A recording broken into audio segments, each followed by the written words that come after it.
በስመ አብ ወወልድ ወመንፈስ ቅዱስ አሐዱ አምላክ ሚመጠን ግርም ትዛቲ ዕለት ወጽኡ ትዛቲ ሰዓት እንተባቲ ወርድ መንፈስ ቅዱስ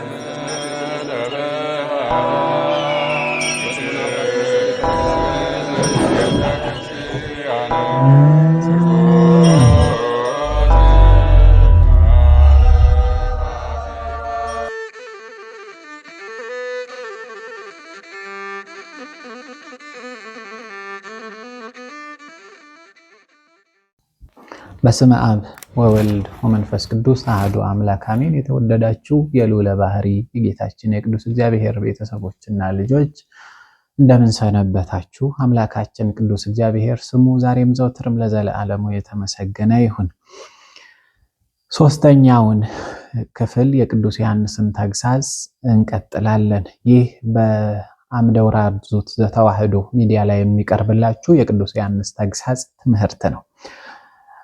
ባለፈው ሳምንት በነበረን ቆይታ ንጽሐ ሥጋን ተመልክተናል። ዛሬ የምንመለከተው ንጽሐ ነፍስን ነው። እነዚያ ከላይ ያነሳናቸው ሶስቱ ጽማዌ፣ በሁለተኛ ልባዌ፣ ሶስተኛ ጣዕመ ዝማሬ ብለን ያነሳናቸውን ነገሮች በጥቂቱ ተመልክተናል። ለእኛ በሚበቃ መልኩ እዚህ ጋር ሳስተምራችሁ አንድ ነገር እንድታስተውሉልኝ የምፈልገው የአባቶቻችንን ገድል ወይም ደግሞ ለመነኩሴ በሚበቃ ልክ ሳይሆን ለኛ ለምዕመናን በሚበቃ ልክ እንደማስተምራችሁ እንድታውቁልኝ ነው። ንጽሐ ነፍስ ሁለተኛው ማዕርግ ነው። አንብዕ በንጽሐ ነፍስ ውስጥ ያለ ነው። እንባ ማለት ነው። አንብዕ ማለት ሁለተኛው ንጽሐ ነፍስ አራት ንዑሳት አናቅጽ ይኖሩታል ማለት ነው። በእነዚህ አናቅሳት ውስጥ የመጀመሪያው አንብዕ ነው። እንባ ማለት ነው።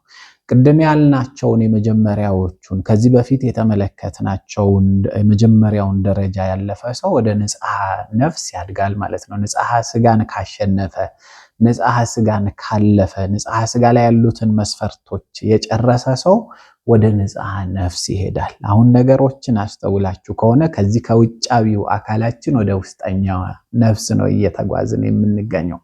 ይህም የሆነበት ምክንያት ይሄ በገቢር የሚሰራው ክፉ ስለሚበዛ ስለሚጎላ ያንን ማሸነፍ ወደ ነፍሳችን ወደ ውስጠኛዋ ነፍስ እንድንመለከት ያደርገናልና ነው። ይህንኑ ነው ጌታችን ኢየሱስ ክርስቶስ ወይስ ሰው አስቀድሞ ኃይለኛውን ሳያስር ወደ ኃይለኛው ቤት ገብቶ ዕቃውን ሊነጥቅ እንዴት ይችላል ብሎ ያስቀመጠው አለ። ይሄ ሂደታዊውን ግብር የሚያመላክት ነው። በዚህ ምክንያት የመጀመሪያ ስራ የሚሆነው ሥጋን ማሸነፍ ነው ወደ ነፍስ ግብር ከመድረስ በፊት። ስለዚህ ሥጋ ከተሸነፈ በኋላ የነፍስንም ደግሞ መተግበር ይቻላል ማለት ነው። በዚህ በማቴዎስ ወንጌል ምዕራፍ 12 ከቁጥር 29 ላይ የሰፈረውን ነው ያነበብኩላችሁ። ስለዚህ አንብዕ ከንጽሐ ነፍስ ቅድስና ደረጃዎች የመጀመሪያው ሆኖ ነው የሚገኘው ማለት ነው። አንብዕ እንባ እንደማለት እንደሆነ ተናግረናል። እንባ ማለት ንስሐ፣ የንስሐ እንባ ነው። የምሬት እንባ፣ የንስሐ እንባ፣ የቁጭት እንባ የሚባሉ የተለያዩ የእንባ አይነቶች አሉ። የደስታ እንባ የሚባላል። ይሄኛው እዚህ ጋር የምናገረው እንባ ደግሞ ብዙ ምክንያቶች የሚኖሩት እንባ ነው። ስለ ኃጢአት የሚያነቡት እንባ ነው። ስለ እግዚአብሔር በጎ ስጦታ የሚያነቡት እንባ ነው። ስለ ግፍአ ሰማዕታት የሚያነቡት እንባ ነው። ስለ ሞተ በኩር ስለ ጌታችን ኢየሱስ ክርስቶስ የምናወራው ነው። ይሄኛው አንብዕ ከሌሎቹ በበለጠ ሰማዕታት በሰማዕትነት ስለተቀበሉት ሕይወት የምናነሳው እንባ ነው። እኛ በኃጢአታችን ተጸጽተን ስለምናነባው እንባ የምናወራው ነው። እግዚአብሔር ባደረገልን ነገር ተገርመንና ተደንቀን ያንን እግዚአብሔርን እንዴት አድርጌ ላመስግንህ ብለን እግዚአብሔርን ማመስገኛ ቃላት ስናጣ ለምስጋናው የምንሰዋው እንባ ነው። ይሄ እንባ አንብዕ የሚባለው ይሄ ነው ማለት ነው። እግዚአብሔር በእንባ ለሚማጸኑት ቅርብ ነው። ይህን በምሳሌ ያስረዱታል። አንዲት እናት ልጇን አዝላ ስትሰራ ውላ እንደው ሲተኛላት ምን ታደርጋለች? ወስዳ አልጋ ላይ ታስቀምጠዋለች አይደለ? አልጋ ላይ ሆኖ ልጇ ከተኛበት ሲነቃ በምኑ ነው የሚያሳውቀው? በእንባ። ካላለቀሰ ልጁ ጤና ነው ማለት ነው። በለቅሶ ነው የሚናገረው። ልጆች በልቅሶ ነው የሚናገሩት። እግዚአብሔርንም የሰው ልጆች የሆንን እኛ የምንናገረው በእንባ ነው። በብዙ ነገሮች በእግዚአብሔር ፊት የሚቀርቡት የንስሐ እንባም በሉት፣ ስለሞተ በኩር ስለ ጌታችን ኢየሱስ ክርስቶስም መከራ በሉት፣ ስለ ግፍአ ሰማዕታትም በሉት የምናነባው እንባ ይሄ ሁሉም በእግዚአብሔርን የምንጠራበት እግዚአብሔር የጥሪ ደወል ነው። አሁን እንዲያ የተኛው ሕፃን ታሪክ ጋር ስንመለስ ሕፃኑ ዝም ብሎ ከተኛላት እናትየዋ ስራዋን መስራቷን ትቀጥላለች። ልጇን ዞራ የምታይበት ሌላ ምክንያት ስለማይኖር ማለት ነው። ከዛ የበለጠ ምክንያት እጇ ላይ ስላለ። ነገር ግን ልጇ ሲያለቅስ ምን ታደርጋለች? ስራዋን እርግፍ አድርጋ ተውና ወደ ልጇ ሄዳ ልጇን ታቅፋለች፣ ልጇንም ታጽናናዋለች ማለት ነው። አንብ የእግዚአብሔር ጥሪ ናት ብሎ የሚያነሳው በዚህ ምክንያት ነው። ሥላሴ ብለን በሴት አንቀጽ እግዚአብሔርን የነገርነውም በእናትነት፣ በአባትነት፣ በእህት በወንድምነት በሁሉ ያለልን እግዚአብሔር እሱ ስለሆነ ነው። እዚህ ጋር በእናት አንቀጽ የተጠቀሰውም በዚህ ነው። ስናለቅስ እግዚአብሔር ቀድሞ ይደርስልናል። ከሁሉ በላይ እንባ እግዚአብሔርን የምትጠራ የእግዚአብሔር የጥሪ ደወል ተብላ ትጠራለች። ስለዚህ የሰው ልጅ በኃጢአቱ ተጸጽቶ ንስሐ ቢገባ በእንባ ነው እግዚአብሔርን መጥራት ያለበት። አሁን እንዲሁ ዝም ብሎ የከተማ ሰው ሆነን እንዳንቀር ንስሐ ስንገባ የሚሰጠንን ቀኖና ስንወጣ ልክ እስከ 9 ሰዓት ጾም ከተባለ እኛ ያቺ ሰዓት እስክትደርስ ድረስ ጸሎትም ጸልይ ከተባለ የሆነች ጸሎት ነው የሚሰጠን። ያችን ጸሎት እንጸልያለን። ላቺ ሰዓት እስክትደርስ እንደምንም ብለን እንታገሳለን። ልክ ያቺ ሰዓት ስትደርስ ምግቡን እያሰብን እንጾማለን፣ ምግቡን እያሰብን እንጸልያለን። ሌላ ግን ከዛ በላይ ነው የንስሐ ስርዓት የሚመክረው የሚያስተምረው። የሰው ልጅ በንስሐ ወቅት ለሚሰጡት ቀኖናዎች ውስጥ ማድረግ ያለበት የመጀመሪያው ስራ የተሰጠው ቀኖና የኃጢአቱ ካሳ እንዳይደለ ማወቅ መቻል አለበት። ከዛ ሲቀጥል ምን ማለት ነው? የዚህ የቀኖና ሕግ የሚለውን ሲረዳ ቀኖና ሕግ ማለት እግዚአብሔርን የምንጠራበት፣ እግዚአብሔርን ወደ ራሳችን ናልን፣ ወደ ህይወታችን ግባልን፣ ወደ ቤታችን ቅረብልን ብለን የምንጠራበት የጥሪ ማሰሚያ ወቅታችን እንደሆነ ማስተዋል። እግዚአብሔርን በእንግድነት ወደ ቤታችን ስንጠራ ደግሞ ምን አይነት ሰዎች መሆን እንዳለብን ማወቅ፣ ምን አይነት ንጽህና መያዝ እንዳለብን መረዳት መቻል አለብን። ስለዚህ ያቺ ወቅት ማለት እግዚአብሔር ወደኛ ቤት መጥቶ በእንግድነት የሚያርፍባት ወቅት ስለሆነች ለእግዚአብሔር የሚበቃ ማንነት የምንገነባበት ወቅት እንጂ ለኃጢአታችን ካሳ የምንከፍልበት ወቅት አይደለም። የቀኖና ሕግ በተሰጠን ወቅት የምናሳልፈው ሰዓት። ስለዚህ ይህንን ጠንቅቀን መረዳት መቻል አለብን። አንብዕ አንዱ ነው እግዚአብሔርን ወደ ራሳችን ህይወት የምንጋብዝበት። በሰራነው ኃጢአት ተጸጽተን እግዚአብሔር ሆይ አንተ ቀድሰ ባርከ የሰጠኸኝን ሰውነት፣ አንተ ፈጥረ የሰጠኸኝን ሰውነት አርክሻለሁ፣ ለ80 እና ለ100 ዓመት የዘላለሙን ህይወቴን ረስቻለሁና እባክህን የዘላለሙን ህይወት እንዳስብ ማስተዋሉንና ጥበቡን ስጠኝ ብለን እግዚአብሔርን የምንለምንበት ወቅት ነው እና አንብዕ ወቅት ቅዱሳን የሚያደርጉትስ ምንድነው ቢባል እንደ ሰን ውሃ ይላል ትርጓሜው፣ ሳያቋርጡ ማንባት። እነዚያም የሚያነቡባቸው ምክንያት ቅድም ከላይ ያነሳናቸው ናቸው። ስለ ኃጢአታቸው፣ ስለ ሞተ በኩር፣ ስለ ግፍአ ሰማዕታት፣ ስለ ጻድቃን ስለተቀበሉት መከራ፣ ስለ እርሱ ብለው ጻድቃን ስላሳለፉት ህይወት፣ ይህንን እያሰቡ ማንባት ማልቀስ ነው የቅዱሳን ህይወት የሚሆነው። ይሄ አይቋረጥም። አይናቸው እንባ ጨርሳ ደም እስክታነባ ድረስ፣ ደም አልፋ ደግሞ እዥ እስክታነባ ድረስ ያለቅሳሉ ቅዱሳን። እስከዚህ ደርሰው ነው አይናቸው እስክትጠፋባቸው ድረስ የሚያነቡትና ያ ነው የቅዱሳን ህይወት የሚሆነው። እኛ ቢያንስ እንባ ብቻ ነብተን ደም እንኳን የሚያስደርስ የህሊና ስርየት ስለሌለን እኛ ህሊናችን መጀመሪያ ቶሎ መፈታት አይችልም አይደለ? እዛ ደረጃ ከመድረሳችን በፊት ቀድሞ የሚሆነውን የአንብዕን ህይወት መለማመድ ይገባናል። ይህንን የምንለማመደው በንስሐ ወቅት ብቻ አይደለም። በየትኛውም የጸሎታችን ወቅት የሰራናቸው ኃጢአቶች የምንሰራቸውን ጽድቆች አልፎ የሄዱ መሆናቸውን በማመን መጸጸት ይገባናል። በየዕለቱ ነው ሰው የሚበድለው አይደለ? የበደላችን ልክና የጽድቃችን ልክ የተመጣጠነ አይደለም። 0 ነው የሚሆነው ሁል ጊዜ ሲባዛ የምናውቀው።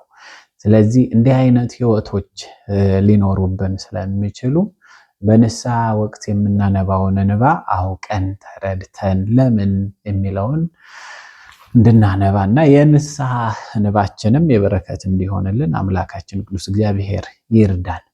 ሁለተኛው በዚህ ስር የምንመለከተው ኩነኔ ነው። ይህ ጊዜ እንስሳዊ ባህሪ ደክሞ መላካዊ ባህሪ የሚሰለጥንበት ጊዜ ነው። ለስጋዊ ለደማዊ ፍጥረት የሚከብደው ሁሉ በሃይማኖት ይሰራልና ይሄ ወቅት ኩነኔ ተብሎ ይጠቀሳል። ከዚህ ከአንብዕ በኋላ ያለው ራስን በሆነ ቦታ አስቀምጦ ወይንም ደግሞ እንስሳዊ ባህሪን ገደል ከቶ አዳክሞ መልአካዊ ባህሪን ማሰልጠን በሰውነታችን ማለት ነው። የክርስትና መዳረሻዋ የቀድሞውን አዳም ባህሪ መልሶ ማምጣት ነው አይደለም? 10ቱ ማዕርጋት ተሰጥተውት የተፈጠረን የሰው ልጅ የመጀመሪያውን አዳም ባህሪ መልሶ ማግኘት ነው። አንድም መልአካዊ ባህሪን መላበስ ነው። በሚታይ ስጋ ውስጥ እየኖሩ የማይታይ ማንነት መላበስ። ይሄ የቅዱሳንን የማዕርግ ደረጃ የሚያሳይ ቅዱሳን ወደ ሁሰት ደረጃ ላይ ሲደርሱ በኋላ የምናየው ደረጃ ነው። እሱ ጋር ሲደርሱ ቅዱሳን እስከ መሰወር የሚደርሱበት ህይወት ስላለ ማለት ነው። ስለዚህ ይሄኛው ኩነኔ ተብሎ ራስ ላይ የሚታወጅ ይሄ እንስሳዊ ባህሪን የምንረታበት ወይም ደግሞ ራሳችን ላይ ፈርደን ብዙ ማንነቶችን ራሳችንን የምንቀጣበት ወቅት ነው ማለት ነው። መላካዊ ባህሪያቶች በዚህ ሰዓት ይሰለጥናሉ። ስጋቸውን ጻድቃን በመከራ ውስጥ ይጥሉታል። ሆን ብለው በጾም በጸሎት በስግደት ከዚያም ባለፈ እነ ቅዱስ ነአኩቶ ለአብ ዓርብ ሁል ጊዜ ቅዱስ ነአኩቶ ለአብ ሁል ጊዜ ዓርብ ራሳቸውን በሰይፍ እየወጉ ይጸልዩ ነበረ። ይህንን የሚያደርጉ የነበረው የጌታችን ኢየሱስ ክርስቶስን ስቅለት በማስታወስ ዕለተ ዓርብን በዚያ ልክ አስታውሰው መከራ በነፍሳቸው በስጋቸው ላይ ያሳርፉበታል። ኩነኔ ማለት ይሄ ነው። በስጋ ላይ የሚያደርሱት ወይም ደግሞ ስጋቸው ላይ የሚጥሉት ለጽድቅ ስትል ድከም፣ ለጽድቅ ስትል በርታ፣ ለጽድቅ ስትል ይህን ተቀበል ብለው ለስጋቸው የሚሰጡት መከራ ይሄ ኩነኔ ተብሎ ይነገራል። በዚህ ሰዓት ያጸናቸዋል። አጽኒውም እግዚአብሔር አምላክ ነውና ብርታት ጽናት ይሰጣቸዋል። የሚወጉትም እንዳይሰማቸው ጻድቁ አባታችን አቡነ ተክለ ሃይማኖትንም አይታቸዋል። 6 ሰይፎችን ከግራ ከቀኝ ከፊት ከኋላ ተክለው በመጨረሻው ዓመታቸው አካባቢ 7 ዓመታትን በዚያ ዋሻ ውስጥ ገብተው መከራ ሲቀበሉ ነበር። ሆን ብለው ለስጋቸው መከራ በመጋበዝ ያ ኩነኔ ወቅት ተብሎ ይጠቀሳልና ያ ነው። እኛ በምድር ላይ ምንድነው የምናደርገው ታዲያ? እኛ ከተማ ሰዎች ከኛ የሚጠበቀው መቼም ስጋችንን ማጎስቆል ምን ማለት እሱ አይደለም። ነገር ግን በተዋበ ሰውነታችን ውስጥ የተጎሳቆለ ስጋን አስቀምጠን ማኖር እንችላለን። ምክንያቱም ከውዳሴ ከንቱ ለመጠበቅ ሲባል መጾም፣ መጸለይ፣ መስገድ ቢያንስ የአንድ ክርስቲያን ከነዚህ ከ3ቱ ተግባራት መጾም፣ መጸለይ ወይም ደግሞ መስገድ ከነዚህ ከ3ቱ አንዱ ሊኖሩት ይገባል። በየዕለት ተዕለት ተግባሩ መጾም የማይችል መስገድ አለበት። መስገድ የማይችል መጾም መቻል አለበት። ከነዚህ ከ3ቱ አንዱ የማይኖረው ፍጥረት አይኖርም በምድር ላይ። እግር የለኝም ብሎ የማይሰግድ ሰው መጾምንና መጸለይን አይከለከልም አይደል? አለማድረግ አይችልም አለ ሁለቱን። ከዚህ ልክ ነው አሁን ሌሎቹ የሚታዩት ብዙዎቹ። መጸለይ የማይችል ፍጥረት አይኖርም አይደለ? በሐሌዮም በነቢብም ስለሚጸለይ ማለት ነው። ጸሎት እነዚህ 3ቱን ደረጃዎች ይዛል። የገቢር ጸሎት የሚባለው ስግደት ነው እና ከነዚህ ከ3ቱ የሚከለከል ፍጥረት የለም። እና አንድ ክርስቲያን እነዚህ 3ቱ ሊኖሩት ከ3ቱ አንዱ ሊኖሩት ይገባል። ከቻለ 3ቱም ቢኖሩት መልካም፣ ካልቻለ ግን ከ3ቱ አንዱ በየዕለት ተግባሩ ሊኖረው ይገባል። ወይ መጾም ወይ መጸለይ ወይንም ደግሞ መስገድ። ከነዚህ የዘውትር ተግባሩ ወይም ደግሞ የሳምንታዊ ተግባሩ ወይም ደግሞ የወርሃዊ ተግባሩ አድርጎ መስራት ይችላል። ዓመታዊ ግን አይቻልም አይሆንም አይደለ? በየዕለት ተዕለት ባለ እንቅስቃሴ ነው የሰው ማንነት የሚሰራው። ስለዚህ ያልተለመደ ነገር በዓመት ላምጣ ቢባል ስለማይሆን ማለት ነው። እና ይሄ ነው በእኛ ዘንድ ይሄ ሲተረጎም ፍቅር ሶስተኛው ደረጃ ነው። ቅዱሳን ለዚህ ማድረግ ሲበቁ ሁሉን አስተካክለው ይወዳሉ፣ የሰው ፊት አይተው አያደሉም። የሰው ልጅም በዚህ ልክ ቢኖር መልካም ነው። በምድር ላይም የሚኖር ሰው ያንን አውቆ ያንን ተረድቶ ቢኖር ጥሩና መልካም ነው። ጻድቃን አይደለም ለሰው ልጅ ለእንስሳቸው ከእንስሳም ወርደው ደግሞ ምድር ላይ ተረግጠው ለሚሄዱባት ለትንኝ እንኳን ይራራሉ ወይም ደግሞ ይሳሳሉ። ፍቅር ይሄ ነው። ኃጢአተኛ ነው ጻድቅ ነው ብለው ሳይለዩ፣ መናፍቅ ነው አማኝ ነው ብለው ሳይለዩ መውደድ፣ ዘር ጎሳ ምን የሚባሉትን ይሄንን የእንስሳዊ ባህሪ ማንነቶችን ትቶ በክርስቶስ ፍቅር ብቻ ሰው ስለሆነ በእግዚአብሔር መልክ በእግዚአብሔር አምሳል በእግዚአብሔር አርአያ የተፈጠረ ነው ብሎ አምኖ የሰውን ልጅ መውደድ ይሄ ተገቢ ነው እና ይሄ እዚህ ደረጃ ነው በእኛ ዘንድ ሲተረጎም ማለት ነው። ክርስቲያን እንደ ክርስትናው፣ ኦርቶዶክሳዊ እንደ ኦርቶዶክሳዊነቱ ይህንን ይጠብቅ ዘንድ ሕግ አለበት፣ ግዴታው ነው። ይሄ ወደንና ፈቅደን የምንሰራው አይደለም፣ በግዴታ የምንሰራው ስራ ነው። የክርስቶስ ልጅ ነኝ ካልክ ክርስቶስ የሰራውን መስራት ይጠበቅብሃል። ሁሉንም መውደድ መልካም ነው፣ ተጎዳ፣ ችግር የለውም። እግዚአብሔር ደግሞ ከዛ በላይ የበለጠውን ይሰጣል። አንዳንዴ ሰዎች ምንድነው የምናስበው መሰላችሁ? እኔ በሰጠሁት ልክ ለማይሰጠኝ ሰው ለምን እንደዛ ሆናለሁ የሚል ነው የሚሆነው። አንተ የተቀበልከውን አታውቀው፣ እግዚአብሔር የሰጠን አታውቀው አይደለ? ያንን ማስተዋል ተገቢ ነው እንጂ ሰው ይሰጠኛል ብለን አንወድም። እግዚአብሔርም ይህንን አላስተማረንም አይደለ? ጌታችን ኢየሱስ ክርስቶስም በዮሐንስ ወንጌል ምዕራፍ 3 ላይ የሰፈረውን ቃል ማስተዋል 3:13 ላይ የሰፈረው ማስተዋል ተገቢ ነው። ዓለሙን እንዲሁ ወዶታልና ነው ብሎ ያስቀመጠው ቅዱስ ዮሐንስ እና ዓለም የተወደደው እንዲሁ ነው።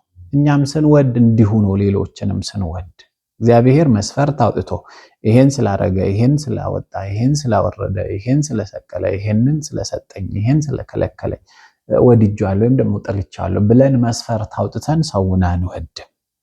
ክርስቲያኖች ሰውን የምንወደው ያለምንም መስፈርት ነው፣ እንዲሁ ነው የምንወደው። ምክንያቱም አርአያውን የተቀበልነው ከራሱ ከክርስቶስ ከጌታችን ነውና ማለት ነው።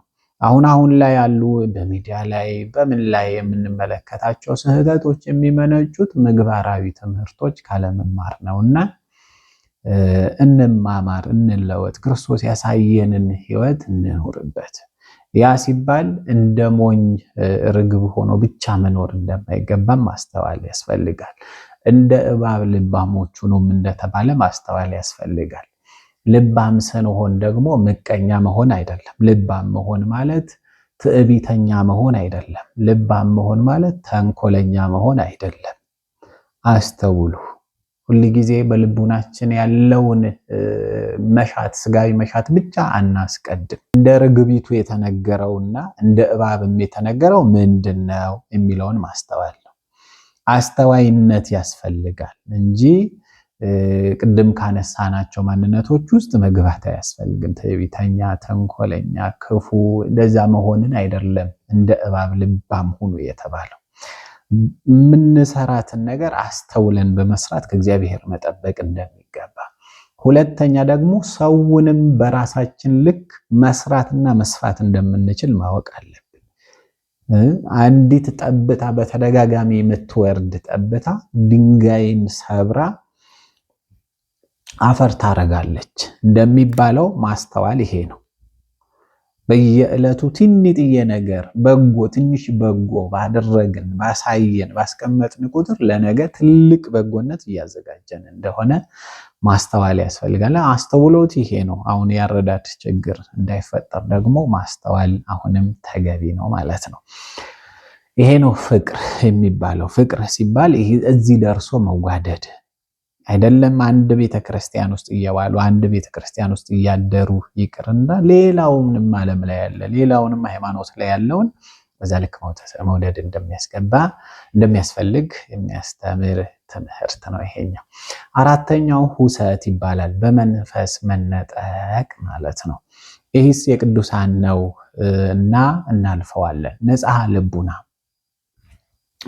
ሌላኛው የመጨረሻው ደረጃ የሚሆነው 3 አርእስት ያሉት 3 ንዑሳት አንቀጽ ያሉት ይሄ ነው። ንጻሬ መላእክት በዚህ ጊዜ የሚረዷቸውን መላእክት በዓለማተ መላእክት ሆነው ወይም እነዚህ ኢዮራ ማይረር በተባሉ ከተሞቻቸው እንዳሉ በየነገዳቸውና በያለቆቻቸው በአይነ ስጋ ይመለከቷቸዋል። አሁን ቅድም ያሳለፏቸው መከራዎች፣ ቅድም ያሳለፏቸው ትዕግስቶች፣ ቅድም ያሳለፏቸው ትሩፋቶች ለዚህ ደረጃ የሚያበቁ ናቸው። አሁን የሰው ልጅ መላእክትን አይቶ የሚራዳውን መልአክ እንደማየት ያለ ደስ የሚል ነገር የለም አይደለም። እዚህ ሆነው እነሱን ሊረዷቸው ሲመጡ ብቻ ሳይሆን ከላይም ሆነው በእግዚአብሔር ከተማ በመላእክት ከተማቸው ላይ እግዚአብሔርን እንዴት እንደሚያመሰግኑት ያዩዋቸዋል፣ ይመለከቷቸዋል ማለት ነው። እና ያን ጠብቀው ስለተገኙ የሚሰጣቸው የሚያገኙት ነው። ይሄን በቅዱስ ጳውሎስ ተመልክተናል። ቅዱስ ጳውሎስ በስጋዩን በመንፈስ አላቅም ይህ ሰው ብሎ ራሱን ጭንጋፍ እያለ እየጠራ እስከ 3ኛው ሰማያት ተነጠቀ ብሎ ይናገራል። መላእክትን በአይን አይተዋል ቅዱሳን። ቅዱስ ጴጥሮስም በእስር ቤት ሆነው መላእክት ተመልክተዋል፣ ተገልጠውላቸው። እነ ማርያም መግደላዊት በጌታችን ኢየሱስ ክርስቶስ መቃብር በተገኙ ጊዜ መላእክትን በአይነ ስጋ አይተዋቸዋል። መላእክት ወደው በፈቀዱላቸው ልክ ነው የተገለጡላቸውና በዛ ልክ አይተዋል። እዚህ ጋር የቅዱሳን ክብር ላይ ስንመጣ ግን ንጻሬ መላእክት የሚባለው መላእክትን የሚረዷቸውን መላእክት መተው እነርሱን ሲረዱ ሌሎችንም የሰው ልጆች ሲያግዙ ያዩ ይመለከቱ ነበርና ቅድስና እዚህ ደርሶ ነው የሚታየው። ሌላኛው ተሰጥሞ ብርሃን ነው። በዚህ ጊዜ የእግዚአብሔር የባህሪ ገንዘብ በሆነ በሚያስደንቅ ብርሃን ውስጥ ይዋኛሉ። ይህ ብርሃን ፍጹም ልዩ በመሆኑ ለዚህ ማዕረግ ያልበቃ ሰው ሊመለከተውም ደግሞ ሊያየው አይችልም። አሁን እነዚህ ፍጹም የቅድስና ማዕረጋት ናቸው። ለዚህ ልቡና እንዲያድለን እግዚአብሔር ማስተዋሉን ለሁላችንም ይስጠንና የነሱን ክብርና ቅድስና እያየን እኛም ለቅድስና እንድንበቃ ቅዱስ አምላካችን እግዚአብሔር ይርዳን። የመጨረሻው ከዊነ እሳት ነው። በዚህ ጊዜ የቅዱሳን ሰውነታቸው አጋንንትን እያቃጠለ ፈጽሞ አያስቀርባቸውም ማለት ነው። ይነስም ይብዛም በከተማም የሚኖር ጻድቅ በጎ ተግባር የሚሰራ ቅዱስ ሰው ለነዚህ ክብሮች ሊበቃ ይችላል። የዛሬውን የቅዱስ ዮሐንስን ተግሳጽ ትምህርት ክፍል 3ን በዚህ እናበቃለን። በቀጣይ ክፍል 4 ላይ እስከምንገናኝ ልዑለ ባሕርይ አምላካችን ቅዱስ እግዚአብሔር ለእኛም ማስተዋሉንና የተማርነውን በተግባር ፈጽመን ለፍሬ እናበቃው ዘንድ የበቃንና የተዘጋጀን ያድርገን። ሰላም ሁኑ። በስመ አብ ወወልድ ወመንፈስ ቅዱስ አሐዱ አምላክ። ሚመጠን ግርም ትዛቲ ዕለት ወሱ ትዛቲ ሰዓት እንተባቲ ወርድ መንፈስ ቅዱስ